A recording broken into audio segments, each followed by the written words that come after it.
Hi friends, ഇന്ന് ഞങ്ങൾ മധുരക്കിഴങ്ങിൻ്റെ വള്ളി മാറ്റി നടാൻ പോവാണ്. ഞങ്ങൾ മധുരക്കിഴങ്ങ് ഒരെണ്ണം നട്ട് നോക്കിയതാണ്. അപ്പോൾ നന്നായിട്ട് പിടിച്ച് നന്നായിട്ട് വള്ളി നല്ലപോലെ പടർന്നിട്ടുണ്ട്. അപ്പോൾ അത് ഇടയ്ക്കിടയ്ക്കായിട്ട് അതിൻ്റെ താഴേന്ന് വേരുകൾ വന്നിട്ടുണ്ട്. അപ്പോൾ അത് മാറ്റി നടുകയാണെങ്കിൽ നന്നായിട്ട് കിഴങ്ങുകളുണ്ടാവും. അപ്പോൾ അതുകൊണ്ട് 3-4 വള്ളിയായിട്ട് കട്ട് ചെയ്തെടുത്തിട്ടുണ്ട്. മണ്ണിട്ട് ഇങ്ങനെ കട്ട് ചെയ്തുകൊണ്ടിരിക്കുക. നമുക്ക് കാണുമ്പോൾ അറിയാം വള്ളിക്ക് ഇതേ നല്ല നീളമുണ്ട്, നന്നായിട്ട് പടർന്നിട്ടുണ്ട്, നല്ല ആരോഗ്യമായിട്ട് നിൽക്കുന്നുണ്ട്. അപ്പോൾ അത് മാറ്റി നടാനായിട്ട് ഒരു 3-4 തണ്ട് ഞങ്ങൾ കട്ട് ചെയ്തെടുത്തിട്ടുണ്ട്.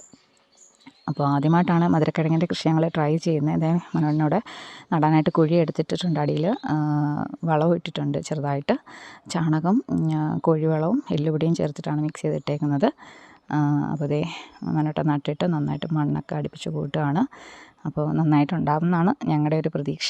എന്തായാലും ശരി, ആദ്യമായിട്ടാണ് വീട്ടിലത് ട്രൈ ചെയ്യുന്നത്. ഞങ്ങൾ വല്ലപ്പോഴും വാങ്ങി പുഴുങ്ങി കഴിക്കുന്ന ഒന്നാണ് മധുരക്കിഴങ്ങ്. ഇവിടെ എല്ലാവർക്കും ഇഷ്ടമാണ്. മാത്രമല്ല ഒരുപാട് ഗുണങ്ങളുള്ളൊരു കിഴങ്ങുമാണ് മധുരക്കിഴങ്ങ്.